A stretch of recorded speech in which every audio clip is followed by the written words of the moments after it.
नमस्कार। प्रवास साक्षी न्यूज नाटक और आप सभी का स्वागत है। प्रधानमंत्री नरेंद्र मोदी ने कहा है कि वह इस माह कनाडा में होने वाले G7 शिखर सम्मेलन में शामिल होंगे।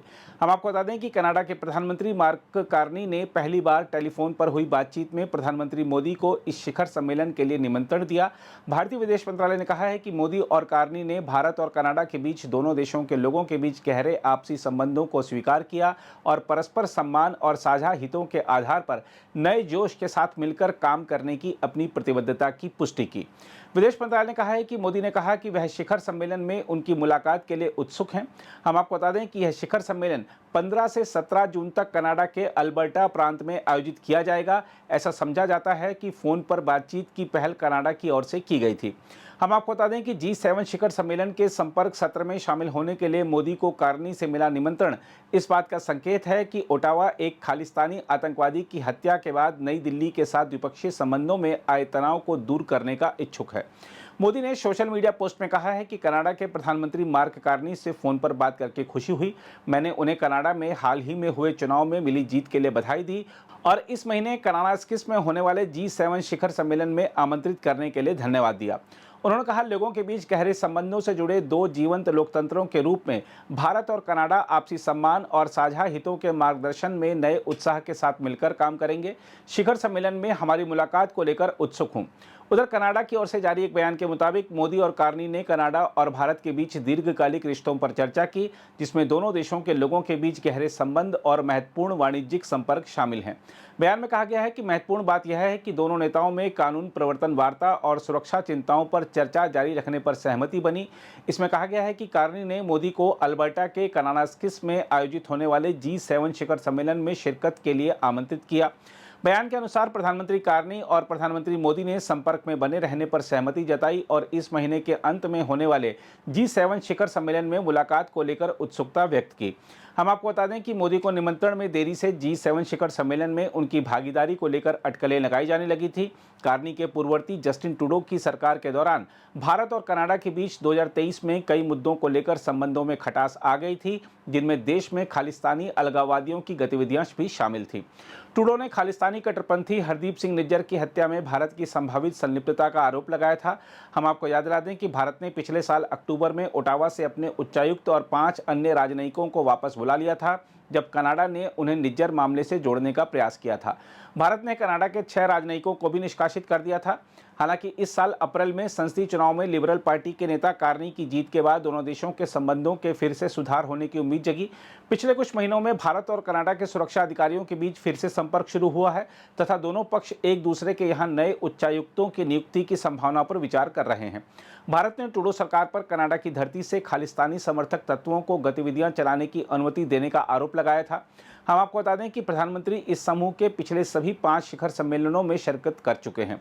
G7 सबसे अमीर 7 देशों का एक समूह है। G7 समूह में कनाडा के अलावा America, Britain, France, Italy, Germany और जापान शामिल हैं।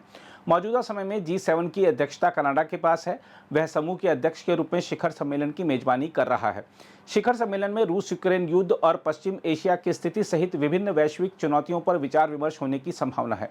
बहरहाल, दोनों देशों के संबंधों में सुधार के संकेतों को वरिष्ठ राजनयिक कैसे देख रहे हैं, यह जानने के लिए आइए सुनते हैं पूर्व राजदूत सुरेश गोयल क्या कह रहे हैं। इससे पहले जो खालिस्तानी एलिमेंट है कनाडा में, उनका असर है। जो भारत और केरल के बीच में ट्रूडो के टाइम के रिश्ते जो खराब चल रहे थे, उसका असर है। तो प्रधानमंत्री कार्नी ने प्रधानमंत्री मोदी को इनवाइट करके एक तो ये भ्रम दूर कर दिया है कि वो अभी तक कि वो भी ट्रूडो की पॉलिसी से उनका असर है। अच्छी चीज़ यह है क्योंकि प्रधानमंत्री मोदी भारत की बात करूं तो भारत जो है G7 की समिट में, जहां तक मेरे को याद आता, काफ़ी सालों से ये पार्टिसिपेट करता आ रहा है। एक तरह से हर साल पार्टिसिपेट करने का एक जो छवि बन गई थी और जो सही है कि हालांकि भारत G7 का मेंबर नहीं है, लेकिन भारत एक इमर्जिंग इकोनॉमी, एक डेवलपिंग इकोनॉमी, एक पावरफुल इकोनॉमिक कंट्री के नाते उसका जो रुतबा है वो G7 कंट्रीज के बराबर है। तो एक तो अगर इस बार ब्रेक हो जाता तो मैसेज गलत जाता लोग पूरे संसार में।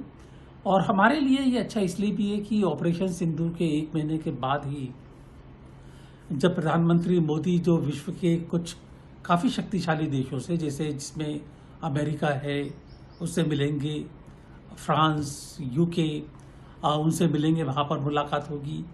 तो अपना पक्ष तो खैर रख ही दिया गया है, उन्होंने सुना है। हमको ये पता चल जाएगा कि ज़्यादातर देशों का जो ऑपरेशन सिंदूर हुआ है, पाकिस्तान और भारत के बारे में क्या सोचना है, क्या उनका नज़रिया है। ज़रूरी वो इसलिए है क्योंकि जब ट्रंप ने बयान दिए, उन्होंने कुछ ऐसा कहा कि मैंने मीडिएशन किया। वो इतनी सही है गलत है वो मेरी नज़र में वो ठीक है, लेकिन सबसे अहम चीज़ ये है कि उन्होंने भारत और पाकिस्तान को एक ही कटघरे में लाकर खड़ा कर दिया, बराबरी का दर्जा दिया। जबकि हम जानते हैं कि दोष किसका है। हम जानते हैं कि अगर आर्थिक दृष्टि से देखा जाए कौन ज़्यादा ताकतवर है, अगर पॉलिटिकली स्ट्रेटेजिकली देखा जाए तो कौन बड़ा है, सबको मालूम है ये। तो कहीं ना कहीं ट्रंप साहब का भारत और पाकिस्तान को बराबर लाके खड़े करना एक बहुत गलत उन्होंने मैसेज दिया है। तो मेरा ख्याल है अब ये G7 समिट में जब विश्व नेताओं से बात होगी तो इस मैसेज को सही करने का एक अवसर मिलेगा और हमें भी समझने का अवसर मिलेगा कि विश्व के देश इसके बारे में क्या सोचते हैं। बहुत जरूरी है। अगर आप भी लेना चाहते हैं देश दुनिया की तमाम जानकारी तो आज ही सब्सक्राइब करें हमारे चैनल को।